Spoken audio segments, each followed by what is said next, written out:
Because I'm noting the shifts in body language, the aggressive tone. I am noting how I have been dismissed with every progression.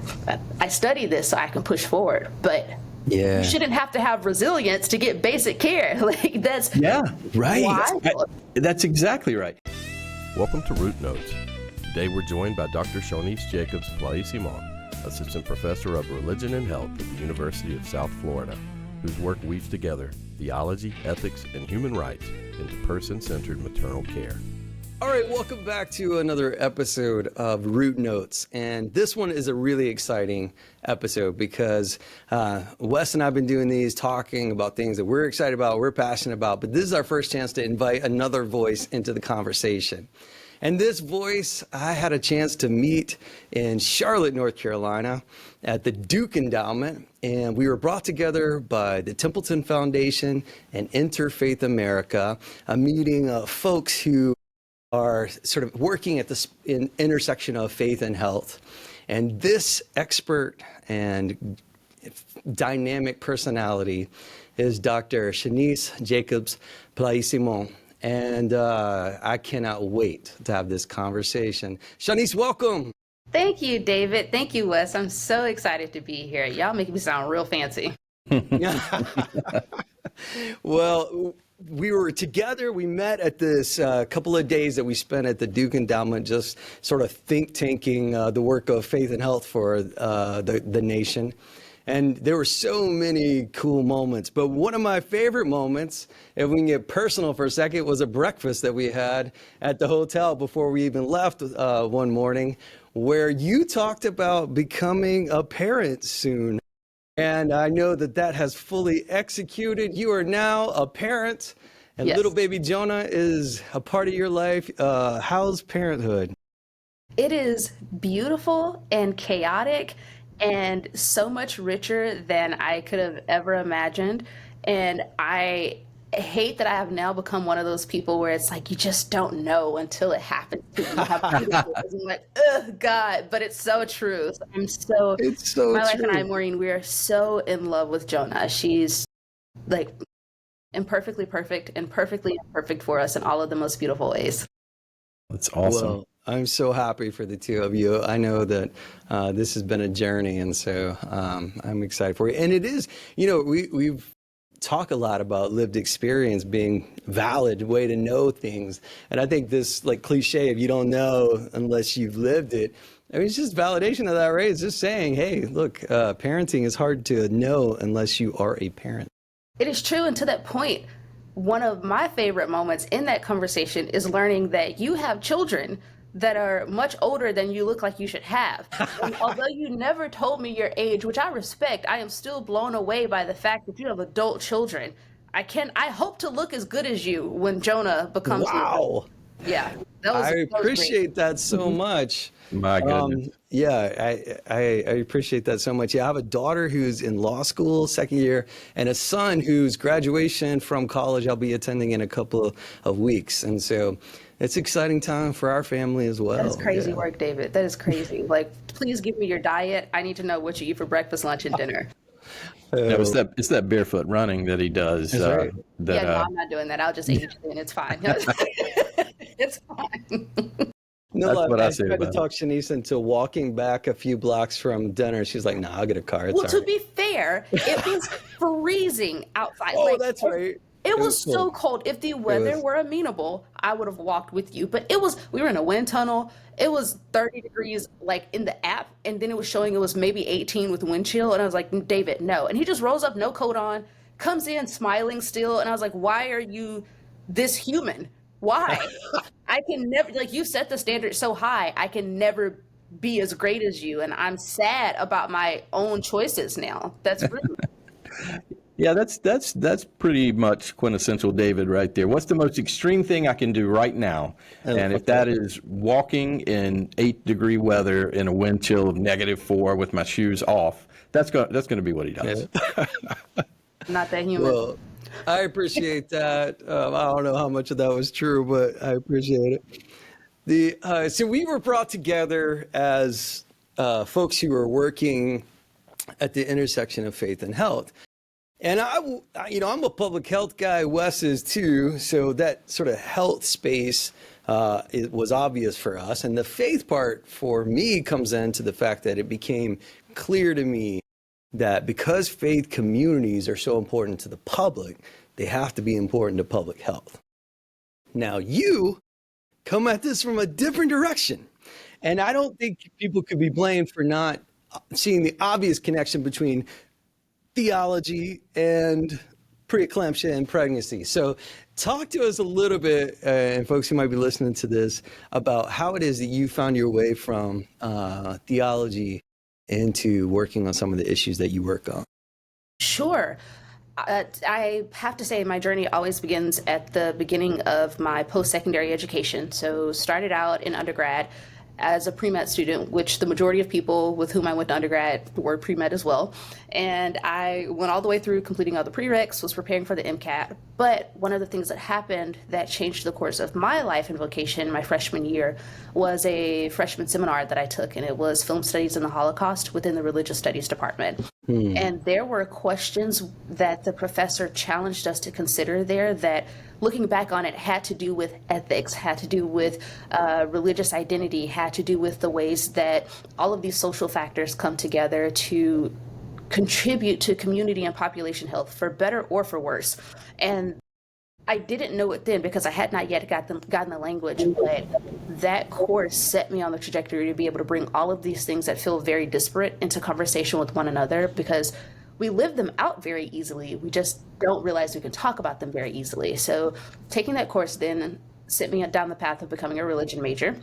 My concentration was in Judaism, which for me is really cool because it's one of the traditions that writes prolifically about the relationship between religion and health. And whether it is ancient legal documents, whether it is the rabbinical councils that are held, but it is a tradition that has a direct hand in how a community attends to their health and what it means for religious leaders to gather and talk about new health-related concerns. So that was my concentration. So when I got to the end of undergrad, I'm preparing for the MCAT, and the career just doesn't feel right anymore because I've had conversations oriented towards a larger populace, but I'm training to have changes in a one-on-one clinical encounter. And under no circumstances do I want to disparage that path, but that didn't feel like my path anymore. And I found a dual master's program in biomedical ethics and theological studies. And I chose theological studies because it was some kind of continuation from the religious studies department where I had been. But bioethics, I did not know that that would be my bread and butter. So religion really got me to bioethics. And more than a theologian, I say that I'm a bioethicist, but other people say I'm a theologian. So I'll take it, whatever. I can play around with both areas. I'm okay with it all. So yeah, I did this master's in bioethics, and I really got to begin being trained in a lot of the intellectual conversations I had previously had in undergrad. After that, I worked at a healthcare consulting company for a couple of years, and one of my jobs was to dig through medical records data and figure out why insurance companies had denied specific claims. And from those denials, I had to make an argument for medical necessity. So even though I didn't become a doctor, I'm still digging in these medical records. I'm still making these clinical cases, which was a really great skill to use. But in looking at data that we would get from hospitals all around the country, I kept seeing this prevalence of Black and brown women who were showing up at hospitals and they were facing readmissions over and over and over again. So I got the data as an insurance issue because it's like you went to the hospital and then less than 30 days later you came back to the hospital. Why should we pay this claim?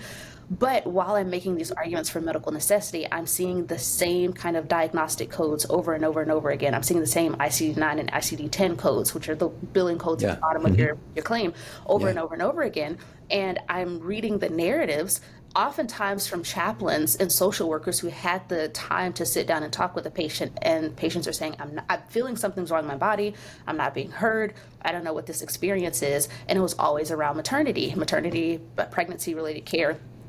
And at the same time, as I'm working in this healthcare consulting company, there was a woman, Dr. Shaunesse Irving at the CDC, and I'm in Atlanta still at this time, so right down the street.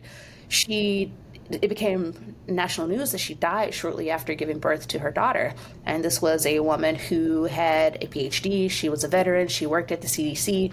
So on paper, she's not someone you would imagine to die shortly after giving birth, just based on credentials and the way that we have a bit of an intellectual class system in the US. But she did, and people began questioning it. And the only thing that made sense that put her in the same healthcare class as the women who were dying and other pregnant people is she was Black. So that was very interesting to feel. And then Linda Villarosa released an article through the New York Times that talked about the Black maternal mortality crisis that the US was facing. So all of these things are kind of coalescing around the same time for me. The experience I'm seeing in the data, and these narratives that are coming out in a lived experience for someone super high up, as well as through journalists who often are the first people to break really important cultural transitions. And what do you do when you experience that? For some reason, you're crazy enough to go into a doctoral program. You've got to figure out why this is happening. Yeah, that's what everybody does. Oh, don't do it. 10 out of 10 do not recommend. People be happy. I got accepted into Boston University's PhD program, and that, while one of the hardest things I've ever done in my life, was one of the most critical, because I began having conversations with policy experts, with more public health experts than I previously had. I got to bring my own bioethics lens into the conversation. And of course, I'm deeply rooted in these religious cultural conversations. But what was most important being in Boston was that the majority Black population weren't African Americans as they had been in Atlanta. It's a huge Caribbean and African diasporic community. So that for me was also critical, because this theme of Blackness, regardless of where you come from, still plays a part in the healthcare experience that you're having. And the data reflected that. So I'm now trying to take all this training I've had to be able to ask those why questions and those open-ended questions from a religious studies perspective, to better understand how people cope with the injustices that they experience in the system, and based on their coping, what can the system do better? Because we have centuries of data to explain why our healthcare system fails the majority of U.S. citizens. But now, for me, it was important to figure out what are those failed citizens saying, and what cultural tools are they using to overcome that failure, and then how can those better attend to repairing a healthcare system that historically has not wanted to be repaired. So that is my kind of long-winded but somewhat truncated response to how I got into this work. Yeah, no, I mean, I think, I don't know, you sound like a public health person talking about public health. Thanks. I love that. So I'm curious, Les and I were talking about this conversation coming up. It's not as if we don't see, but I do think it's a lot of our colleagues and who are well-intentioned folks who are doing really good work are not thinking about what does theology have to bring to the table, and maybe broader even faith communities. But I think it's easier to sort of say, oh yeah, faith communities can be useful in some sort of facilitative way, right? But the question is like, what is there to bring from like a knowledge perspective that will help us understand how to do this better? For me, and the way that I approach my research, religion, faith, and theology, all of them together, we're just going to put them under a big umbrella of religion. That's how I'm going to do it for the rest of the conversation. That's my lens through which I view American culture, specifically U.S. culture. And I think it's important to look historically at how religion has been used as a power tool at the beginning of colonization to dictate the health of other people. So whether that is religious groups who are leaving England, coming to the U.S., wanting to practice their religion how they want to, finding a different group of people that they don't feel count as a part of that religious culture, transferring disease that then begins to wipe out entire populations, or whether that is those same people who have evolved over centuries saying, you aren't a part of the human community, which means that God hasn't made you in God's image, which means that I can treat you however I want to. So you will be subjected in this very form of chattel slavery, where I get to breed you, I get to abuse you, I get to treat you like livestock, and I'm going to keep you in this particular framework for centuries. And also, I'm going to experiment on you. You're not a human being. So, and God has given me the power through this healthcare lens to experiment on you so that I can help people that I consider to be human beings. And so, kind of taking it back to that area of maternal and reproductive health, we get the Marion Sims, characters who are manipulating the lives of enslaved women, considering them subhuman, in order to find procedures that will be effective for white women, white religious women, and that wins him acclaim.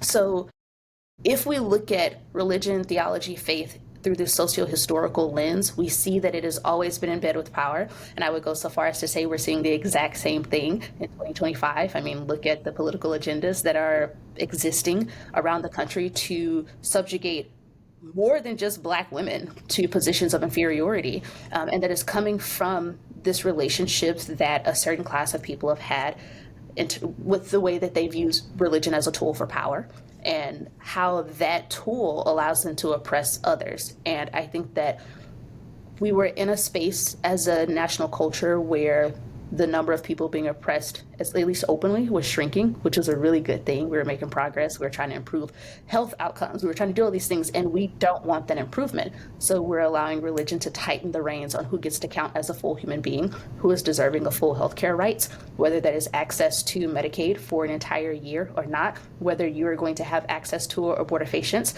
whether you are going to be able to go to a hospital and even receive any kind of maternal care, whether you will be paid to have more children or not, all in the name of religion. So religion is a social power tool that has been intricately woven with U.S. history, and that has had a direct outcome on the health of the majority of the country. That's how I see it working. And I think if we shift our lens that way, public health, bioethics, clinical medicine will be able to approach community and population health very differently, because we won't just see faith communities as people we should occasionally bring in so that we can share a campaign about, like this Heart Health Month, or, let's do a 5K and let's see if we can do a, vaccine campaign. But this is a power tool that's not, and also let's be honest, it's not just relegated to wealth, like the historical wealthy white landowning men. This is a power tool that communities have used, regardless of how they identify, to then still assert that power over someone else. Religion, at least in the US, is always working to have power over. So even if we think about maternal health in Black communities, I can't get in a pulpit at a Black Baptist church and say the word vagina. Like, the fact that I would mention that a woman has genitalia and that there is a whole human being being birthed inside this person, because there's a patriarchal system that has been adapted from these historical power relationships between religion and politics. And that was an overly generalized statement. I'm sure there's a church where I could, but you get what I'm saying. So I do. adapted that. Yeah, no, and I think it's important. I mean, one of the things we're doing right now is trying to give access to some of the things that we teach in classes. If you're privileged enough to be a part of a PhD program, you might have had conversations like this. But the reality is that outside of academic discussions, even though it's important to us, we don't always make this conversation public. Mm-hmm. Absolutely. Yeah, it's so important. I mean, this is the sort of thing that I think is what we're missing in both public health education and practice. And the question that I really have for you is, you're talking about sort of who counts as a person, right? And sort of this concept of personhood.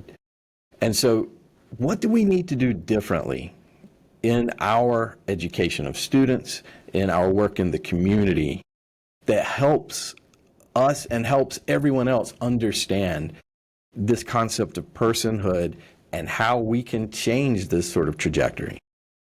That's a great question. I want to ask a question first before I answer it, because it will give me a lot of context for both of you. When you hear the term personhood, what comes to mind? It's a great question. One of the things that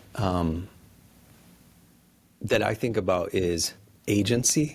That's exactly what I was going to say. Yeah, just this ability to be a creative actor in this universe, and then I think it also has to do with this sort of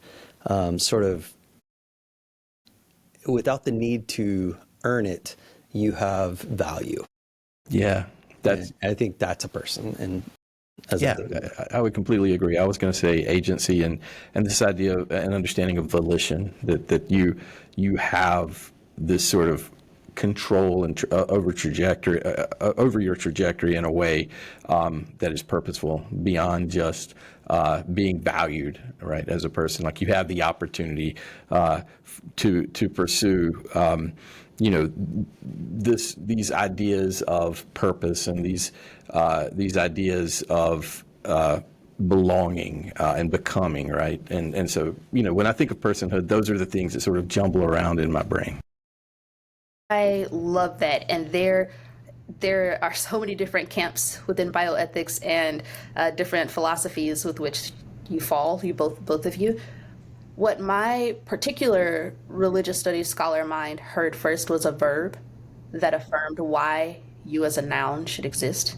You have agency. You can do this. You have purpose. You can act. I think, David, you said it too. You are an actor. You can act in a certain way. So Jacques Maritain, this cute little French Catholic dude who he's long dead now, but gotta lift his name up. He is my ultimate model for personhood. And mind you, I'm not Catholic. I was born and raised in Louisiana, Black Baptist. So farthest thing from being a Catholic. I want to get to that, by the way. Okay, sure. Yeah. Farthest thing you can imagine from being a Catholic, but Catholic bioethics is so beautiful to me because it truly is an intellectual tradition where they look at the data and say, okay, we get it.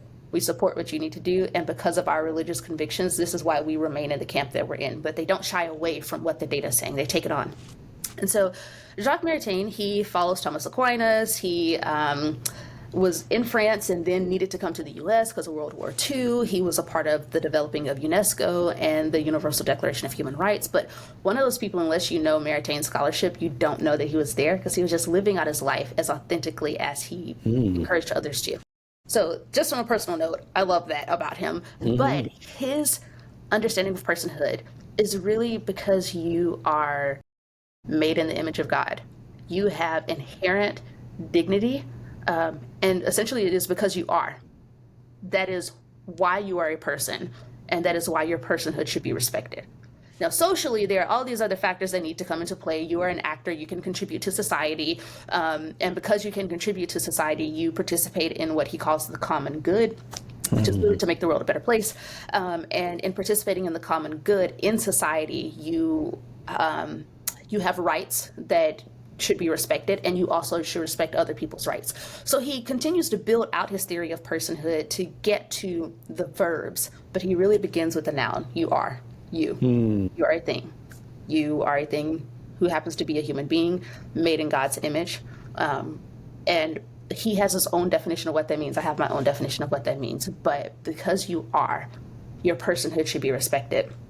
And so I think if we were a bit more open, and I'm not saying we have to do this overhaul in health today to make it happen, but if we were a bit more open to engage in communities to say you are, and you are deserving of good health, I think that we could be far more beneficial in how we are able to participate in improved health outcomes. Because even for a lot of the research that I've been a part of, and I am guilty of this myself, I'm looking at the data. Well, you are a 19-year-old Black woman from the Deep South, and you got pregnant, so you fell into certain systemic issues, but then also where you shouldn't die, because you got pregnant. I mean, just because you're 19, you shouldn't die because you got pregnant. Right. But I'm beginning with the data to figure out how have you been stratified in terms of a national conversation that has been shaped over the past few decades to figure out why you are then at a disadvantage. It's not you are. And because you are, you don't deserve to die from maternal health complications. That is a very different approach. And I have been able to sharpen that approach through focus groups and listening to birthing people who have talked about how they have had to go through the work of affirming their own personhood because systems wouldn't. And you shouldn't have to give yourself a speech to say, I am worthy of good health care, so I'm going to go risk my life and have an appointment with this doctor who has not listened to me for the past 3 months during my pregnancy. I have great relationships with people, and I'm going to come back home to people who love me. So that's the one thing that's going to get me through having to navigate so much paperwork that I've navigated every single appointment for the past 6 months. Like, like those are the things that people are doing themselves to affirm their personhood, and they shouldn't have to do that. And if our system shifted to say, you are, therefore you are deserving, I think we'd be a little bit better. That's really interesting. I'm glad Wes asked that question. It reminds me of a couple of things. So I get to know your ideas along the route here through conversation. And then in preparation for this, professors are pretty good at homework. So I get a chance to read a lot of your stuff. And there was something that you were just talking about that I had highlighted. And I'm hoping that you could sort of flesh out in an article about maternal health. You and the writers, this is actually how it reads. From the listening sessions, many participants acknowledged the difficulty of advocating their healthcare needs in the face of aggressive and prejudice-presenting clinicians. The participants felt as though they were not being listened to or their embodied health concerns were not taken seriously. That just jumped off the page in me. Aggressive and prejudice-presenting clinicians, and I just wondered if you could put a little bit of light and color and flesh to what did that look and sound like? What did people tell you? Okay, that's a great question. What I will do to not misrepresent anyone else is I will share my own personal experiences navigating the healthcare system, which very much align with the statements from that. Fair enough, yeah. So I recently, like past couple of months, I'm in Tampa now because I teach at USF, and I'm trying to, be a good, healthcare researcher person and establish care with the PCP. And of course it's difficult because who has open appointments these days? But, I stick to it. I do my research, check the reviews and health grades, all that stuff. Find someone, very excited. I go to the clinic, and upon immediately entering the room where everything's going to happen, the nurse comes in, and once they see me, I can tell a couple of things have happened. So they first start speaking Spanish, and I'd say I'm relatively racially androgynous, depending on where I live and what the racial ethnic makeup is. So I'm in Tampa, huge Hispanic population, don't speak Spanish, and so already the nurse is pissed off because how dare I present the way I do and I don't speak Spanish. I was like, sorry, Black American here. Just English, guys. Sorry. And so then it's like, okay, that's a misconception that I've had to navigate. I failed that first test. All right, well, now you have to speak English, so I pissed you off because you thought that you're going to be able to speak Spanish, and I blew that whole bubble up. So now the nurse is extra mad. It's like, oh, fine, okay. Let's do your blood pressure. And it's like, all right, thanks. It was normal before this conversation, but it's a little elevated. And so whatever the concerns are around me being a Black American, oftentimes in this area, looking through the data, it's an assumption I'm going to be non-compliant. There's an assumption that I was younger than what I was. And so in being younger, there must be something really, really serious going on versus me just being a good steward of my health and coming in for general care. So why are you here? There's an air of suspicion. And so there are many prejudices going on. Also, I'm a woman, so as we navigate the healthcare system, I'm probably blowing something out of proportion, or I have not attended to something for so long that it's so bad that this young person needs to come in here, which they rarely ever do.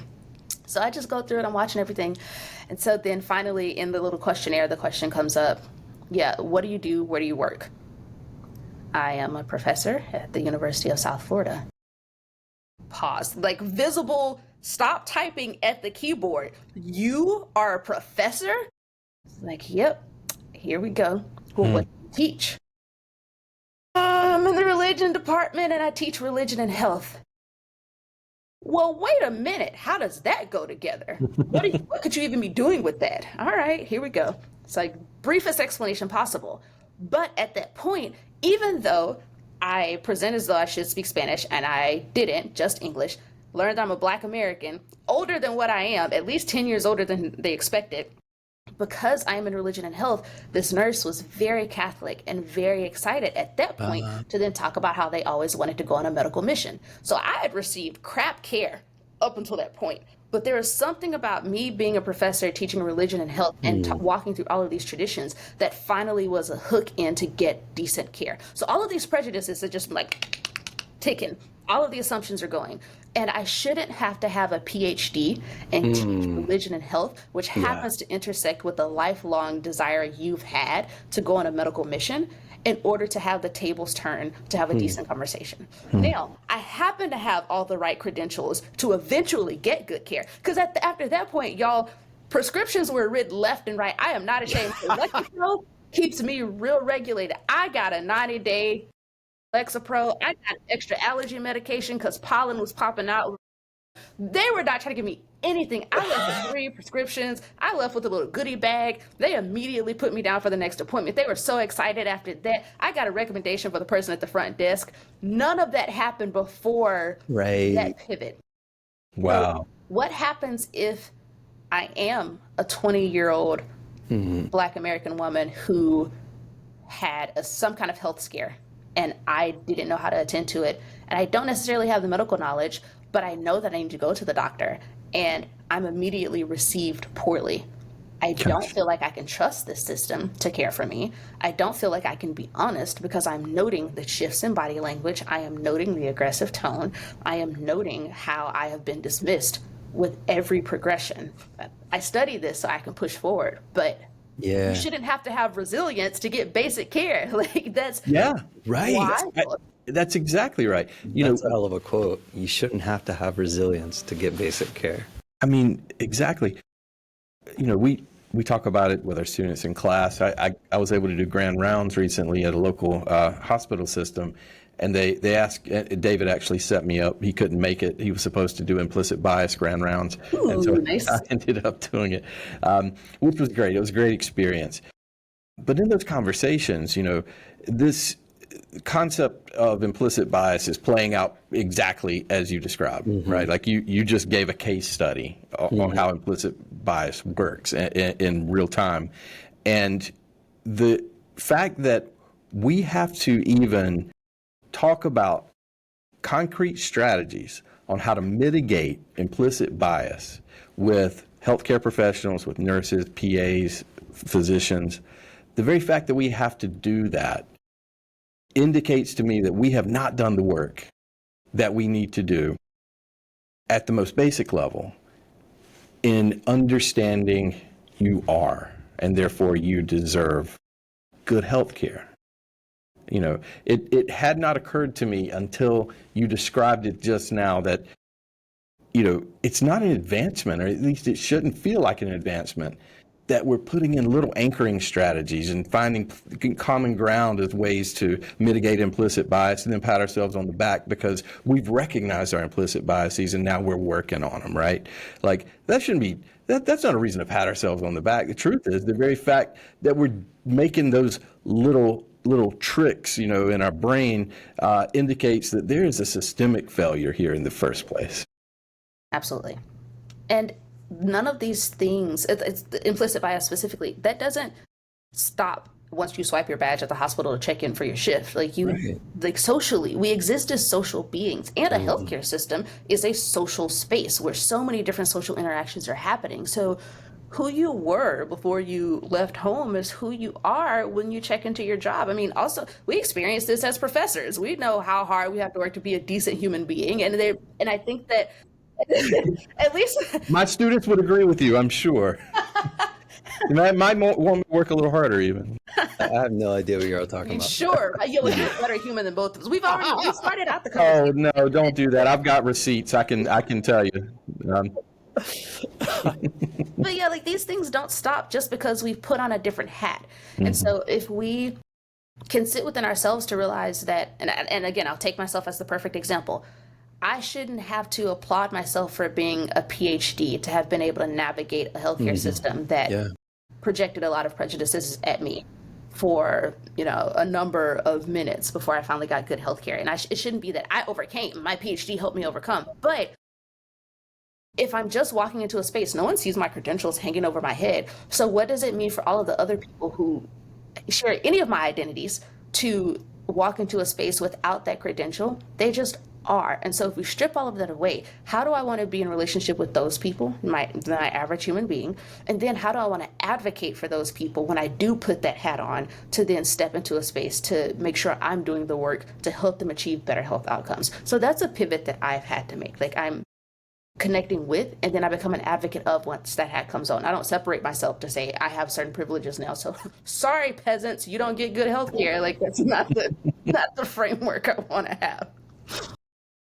It's so interesting to me that the way that you're talking about this and the way that we're framing things with personhood, Wes and I spend a lot of time thinking and talking and trying to create even strategies for folks who are doing this work in the field and preparing the future leaders to sort of human size public health, because public health systems are really big sort of structures of things. And I think that a lot gets lost in that. And part of the problem that we're all living in this moment is related to that. But we don't really talk about it in terms of like personhood. We tend to talk about it in the language of community. And how can we make the centerpiece, the center point of our thinking in public health, community? And you wrote during the pandemic about, you wrote a sentence that you're reflecting on the fact that the pandemic led us all to sort of isolation, and you found God, in your words, in sort of the everyday, the mundane. And becoming at peace with that led you to write the sentence, God in God's everyday encounters is reminding us of everyday actions that we could take, and these actions create a communitarian ethic that recognizes God's image in each of us and holds us accountable to loving each other as we deserve to love God. I thought that was a really interesting sentence because we don't normally, Kimball has, the school that we teach at, it has a faith legacy, but we don't necessarily theologize public health in our work. But we would talk about communitarian ethics. And so I'm just curious about sort of given some of the things we were just talking about, sort of your reflection on where person gets to community. So, okay, that's a great question. Well, first off, let's break it down to social building blocks. And I'm going to go back to Maritain for this. So when you are born, the first community into which you are born is your family unit. So you use family as a community. And then from there, all of these families are coming together, and we could call it into the public square. And then you become a larger community. And in that large, whether you are in the first community into which you were ever born, your family, or if you're a part of society, which is the bigger community, you are still contributing to the good of that community. So a person is kind of like the individual unit of community. You don't get to have a community without individual persons. And the best community recognizes the inherent dignity of each individual unit that makes up that community. So for me, to get from personhood to a communitarian ethic, it's almost like it's just kind of given. Like, you don't get community without persons. You don't get a communitarian ethic, whether a good one or a bad one, without a recognition of personhood. And that is whether you are going to affirm the personhood of all people, or whether you're only going to affirm the personhood of some and not others, because then there's still a division that's taking place, because you need to then create social rules within this communitarian ethic to exclude some and not include others. So it's almost like just a given for me how my mind has flown and developed all of these thoughts around personhood and a communitarian ethic. But I think what's very beautiful about that sentence that I penned many years ago at this point is that you don't need to do anything super elaborate to recognize the personhood of another. You oftentimes, when, at least in bioethics and philosophy, when we're talking about personhood, we're talking about your ability to be a moral agent. We're talking about your ability to be autonomous in the decisions that you make. Like, all of that's really important. But me being in kind communication with you all us recognizing one another, us having a shared spirit of camaraderie, even on this call. We have respected and honored the personhood of each of us. We have joked together, we have laughed together.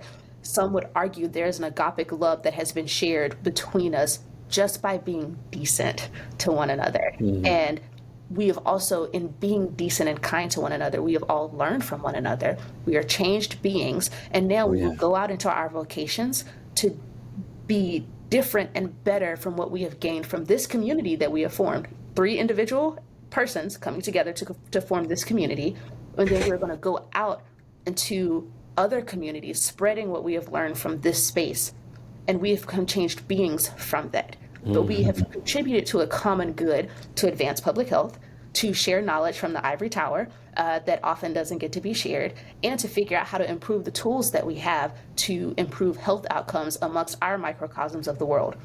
So in my mind, individual persons with personhood respected have already engaged in that communitarian ethic. We are the better for it, and we will go out into the world and practice that amongst other communities. And that's going to lead to some transformative moments for people that may not have been previously seen, because we now have had communication with one another to help and challenge us to think differently about the people we come across. So that, I think that's an example of how it just flows in my mind. That's beautiful. Yeah. Well, thanks. It's beautiful. And I feel so good about me now. Thank you. You're so welcome, Wes. You're amazing. I feel very, very encouraged. As you should. I love the fact that in working through that, you talked about the fact that one of the key community sort of functions is that we learned from each other, right? And I think one of the things you also wrote, you're a writer on a piece that looked at the experience of the pandemic. I worked a lot in vaccine confidence, working in communities to try to say, you know, I'm sure it's hard to know what to believe right now. And so in this chaos of space, and information is just flying around, we went to communities and tried to just answer questions. You write about that space, and you write about it specifically in terms of the need to reform some of our systems for something that you call medical paternalism. And I feel like I'm spending a lot of time these days talking about public health paternalism, but I think it would be helpful to sort of unpack a little bit about what you were getting at there and why it was important enough to write about it. Sure. So I also, during the pandemic, was a part of a grant-funded team that was working on how to address vaccine hesitancy. And this, I guess this was maybe like 2020, I guess 2021, 2022, once the vaccine actually rolled out for COVID-19. And we're having all these conversations. The first thing we did was try to figure out which communities are the most marginalized in our area. And based on their marginalization, who is the least likely to get the vaccine based on historical events. So there are a bunch of assumptions we made already. Just because you're in this particular zip code, you must be poor and destitute and not have good health care, not have good health practices. And then within that assumption, you also must be a part of a social group that has been marginalized, so much so that you can't trust the healthcare system for anything. And we got a really beautiful slap in the face to say none of our assumptions were right about that. Like, yeah, of course there are people who are hesitant, Right. but trying to go down this path that is informed by a narrative that has been written for us to keep marginalizing people, even if we desire to do good and improve health outcomes amongst those people, we missed out on the fact that, for example, if we're going to take the Black community who was in Boston, most of them weren't African American. So we came in thinking Tuskegee was a reason why Black people would be hesitant to receive the vaccine. The largest Black population in Boston at the time were Jamaicans. Didn't have any of the concerns that African Americans in Alabama, Mississippi, or Louisiana might have. Yeah. So, beautiful slap in the face. And even though we had data, our social narrative, again, this narrative that says Black people everywhere must have bad health when it comes to being in the U.S. You must have bad health. You must mistrust the healthcare system, and also you probably aren't really compliant. None of that was the case, because we have just reduced a whole group of people from around the world to one narrative we've been given, and we keep using that narrative to further marginalize people that don't even subscribe to it. So then we get into these communities with this massive Caribbean population, this Caribbean American population. And they're like, yeah, I mean, I was going to get it, but like, did y'all check WhatsApp? Because family back home is saying this is what they're doing. So then we realize there's a language barrier, because again, we see Black people, we're assuming English. There's so many different dialects and different kinds of Creoles where people are connecting on WhatsApp to figure out how to bridge what they know being in the US with what they're hearing from being back home. So then we've already missed out on being a part of community. So that's just I won't continue to belabor the point, but that's just two examples of like what it looked like to come in thinking, even though we weren't the medical professionals, we're just researchers who got a grant, but like we still assumed this identity of being a medical authority, and we assumed a narrative that says this must be it based on the narrative we have inherited that has been constructed for us, to then say this is how we should approach improving your health outcomes. And there was never a problem there to begin with. So that's on a population level if we're thinking about larger communities. So how often when we're doing research connected to healthcare do we assume a medical authority? We act as someone's parents to then say, you're not going to do right, so I have to come in and show you how to do it correctly. And then we create this culture of mistrust when there wasn't even there, because we're assuming things that we shouldn't have, because we didn't listen to begin with. We didn't even assess who was there, and we didn't listen. So that's what I was getting at with this idea of medical paternalism, and I really should have labeled it medical parentalism to be more inclusive. But it's still this idea that I'm assuming an authority that I really am not rightfully entitled to, because even if it were an individual clinical encounter, I am the authority over my own body. I know I know when I have a discomfort. I know when something isn't right. I know when something is so extreme that I need to go get assistance from a clinical provider. And we can work together as a good patient clinical team to figure out what is the best option for me that I will have to live with. Because even in that individual encounter, if someone assumes medical parentalism, they're not living with the decisions that have been made over my body. I have to figure out how to do that within my own embodiment. But if we work together where I am letting you know what's going on, you've listened to me, you share your expertise, and then based on that, I can make a decision that works well with my daily life and the choices that I have to navigate on a regular basis, that, again, communitarian ethic, that is it in practice. It's not an authority dictating something that they won't have to live with. And that's also, I feel like, what happened a lot with a lot of vaccine hesitancy research. We're going into communities, we weren't living in these communities beforehand to even know how they felt about the pandemic or the vaccine. And then we're not living in these communities after to know how they're living with the repercussions of us just busting in and saying, let me collect data and tell you what to do, and then I'm going to leave. But if there's partnership and conversation and listening on the side of people who have a certain knowledge, again, respecting personhood, we would all be the better for it. Yeah, I mean, you're bringing it all the way back around to you're talking about what makes community. It's when persons learn from each other, and this idea that we're partners in health with a clinician. Goodness gracious, it definitely has to be true for public health, right? So how is it that we engage a community as if they have something to teach us, as if they are bringing important things to the table? And I think there's a lot of work to do there. Because they are, right? I mean, that's where we've missed the boat, is not valuing the wisdom in the community, not looking at the utility and the importance of tacit knowledge and lived experience in ways that would keep us from making that mistake, right? That we know the best good for you. And we've been talking about this a whole lot. And the way you described sort of the medical authoritative paternalism is the exact same way in which we're starting to understand and view the way public health has been acting. And a bit of the backlash, I think, that's coming from that cumulative effect of years and years of paternalism is now turning around and biting us and making us, or it should make us stop and go, maybe we've been going about this the wrong way. Yeah, yeah. And I don't know if you, the two of you have ever had this experience, but like, have you ever been somewhere, let's say, for example, I'm picking something super arbitrary, but like, let's say you're in the grocery store and you already know what you're going to cook for dinner, you know, the ingredients that you need, you're excited, and you're just standing, let's say, in the poultry section, and you're just looking for something, and somewhat out of nowhere, it just comes all in your zone, and it's like, this is the cut of meat you should get, and this is how you could cook it, this is how you should cook it, because if you do that, and you haven't even done anything, or they like look in your basket, and they're like, no, you should put that back, that's not the right thing to do today, and it's just immediately like this disgusting, just annoyed reaction you have. That even if you're going to be kind to this person, it's like, okay, well, thank you, you know, I'll consider it. Have a good day.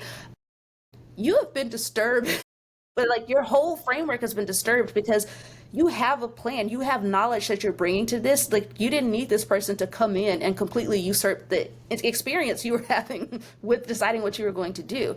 And I feel like a lot of times as researchers, we do that. We just pick communities and we just kind of come in and usurp whatever they have going on because we didn't see the planning. We didn't see the community conversations that we're having. And these communities are being kind to us to say, okay, well, you know, thank you for the knowledge.